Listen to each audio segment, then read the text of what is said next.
പ്രിയപ്പെട്ട പ്രേക്ഷകരെ, നമുക്കിനി ഒരു സന്തോഷ വാർത്തയുള്ളത്. നിയുക്ത മന്ത്രി OR കേളു നമുക്കൊപ്പം ചേരുകയാണ്. വയനാടിനെ സംബന്ധിച്ചിടത്തോളം വലിയൊരു സന്തോഷമുണ്ടായിരിക്കുന്ന വാർത്തയാണ്. വയനാടിന് ഒരു പുതിയ മന്ത്രിയെ ലഭിച്ചിരിക്കുന്നു. OR കേളു മാനന്തവാടി MLA ആണ്, ജനകീയനായ നേതാവാണ്. ഇപ്പോൾ വയനാട്ടുകാർ ആഹ്ലാദത്തിലുമാണ്. നിയുക്ത മന്ത്രി OR കേളു അതിഥിയായി നമുക്കൊപ്പം ചേരുന്നു. ശ്രീ OR കേളു, നമസ്കാരം.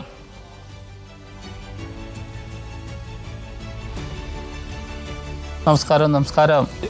ഞാൻ ശ്രീ OR കേളു മന്ത്രിയാകുമെന്നുള്ള വാർത്ത ആദ്യം കേരളത്തെ അറിയിച്ചത് റിപ്പോർട്ടർ ചാനലാണെന്നൊരു സന്തോഷം കൂടി പങ്കുവയ്ക്കാം. ഏകദേശം 2 ആഴ്ച മുമ്പ്, 10-12 ദിവസങ്ങൾക്ക് മുമ്പ് ഈ റിസൾട്ട് വന്ന് 2 ദിവസങ്ങൾ കഴിഞ്ഞപ്പോഴേക്കും ഞങ്ങളുടെ പ്രതിനിധി ശ്രീജിത്താണ് ഈ വാർത്ത ആദ്യം കേരളത്തിൽ കൊടുത്തത്. അന്ന് പലരും നെറ്റിഞ്ഞൊളിച്ചു. അങ്ങനെയൊന്നും ഉണ്ടാവാൻ സാധ്യതയില്ല, മറ്റു ചില പേരുകളൊക്കെ കേട്ടു. പക്ഷേ ഒടുവിൽ അങ്ങ് മന്ത്രിയായപ്പോൾ റിപ്പോർട്ടർ വാർത്താ സംഘം പറഞ്ഞ വാർത്ത ശരിയാണെന്ന് തെളിയിക്കുക കൂടി ചെയ്തതൊരു സന്തോഷം കൂടിയുണ്ട്.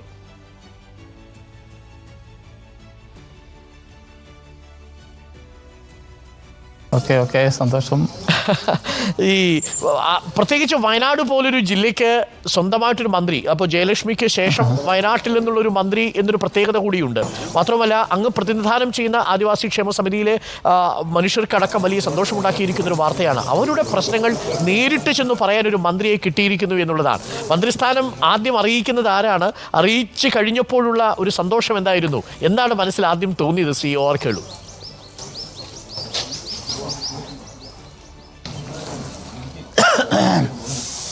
ഈ മന്ത്രിസ്ഥാനം എന്ന് പറയുന്നത് ഇപ്പോൾ ഒരു ഉത്തരവാദിത്തമുള്ള ഒരു കാര്യമായിട്ടാണ് എനിക്ക് മനസ്സിലാക്കാൻ വേണ്ടി സാധിക്കുന്നത്.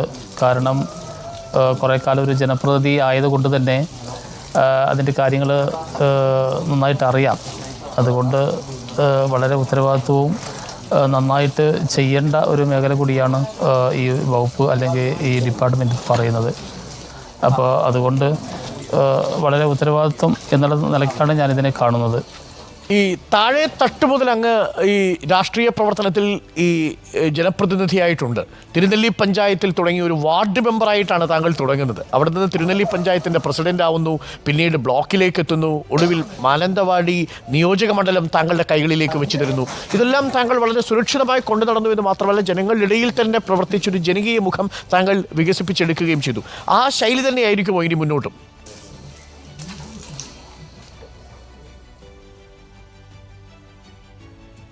തീർച്ചയായിട്ടും നമുക്ക് എൻ്റെ പൊതു സ്വഭാവം നാച്ചുറലായിട്ട് അതാണ്. അതിപ്പോൾ നമുക്ക് വിചാരിച്ചാലും മാറ്റാൻ വേണ്ടി കഴിയുമെന്ന് എനിക്ക് തോന്നുന്നില്ല. ജനങ്ങളുമായിട്ട് ഏറ്റവും കൂടുതൽ അടുത്തിടപെടുവാനും അവരുടെ കാര്യങ്ങൾ നേരിൽ കേൾക്കാനുമാണ് ഇത്രയും കാലം ശ്രമിച്ചിട്ടുള്ളത്. അതാണ് എനിക്ക് താല്പര്യം. കേൾക്കുന്ന കാര്യങ്ങൾ അല്ലെങ്കിൽ ഇടപെടുന്ന കാര്യങ്ങൾ ആത്മാർത്ഥമായിട്ട് ചെയ്യണമെന്നുള്ള ഒരു ചിന്താഗതിയാണ് എന്നെ നയിച്ചുകൊണ്ടിരിക്കുന്നത്. അതുകൊണ്ട് പരമാവധി ഇത്രയും കാലം എങ്ങനെയാണ് പൊതുസമൂഹത്തോട് ഇടപെട്ടത് അതേ രീതിയിൽ തന്നെ തുടർന്നും പോകും എന്ന് തന്നെയാണ് എനിക്ക് വിശ്വസിച്ച് പറയാൻ വേണ്ടി സാധിക്കും. അച്ഛൻ മന്ത്രിയാവാൻ പോകുന്നു എന്ന വാർത്ത കേട്ടപ്പോൾ മിഥുനയുടെയും ഭാവനയുടെയും ഒക്കെ റിയാക്ഷൻ എന്തായിരുന്നു?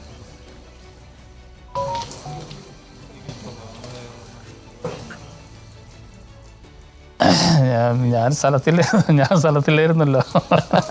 അവർക്ക് ഒരു സമ്മിശ്ര പ്രതികരണമാണ്. പിന്നെ ആവണ്ട എന്നുള്ള അഭിപ്രായമുണ്ട്.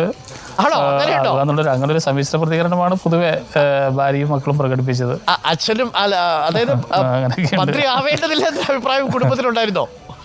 ഇനി കൈവിട്ടു പോയി എന്നുള്ളതാണോ? കുടുംബത്തിനുണ്ടായിരുന്നു. അല്ല, ഞാനിപ്പോൾ 10-25 വർഷമായിട്ട് തുടർച്ചയായിട്ട് ജനപ്രതിയാണല്ലോ.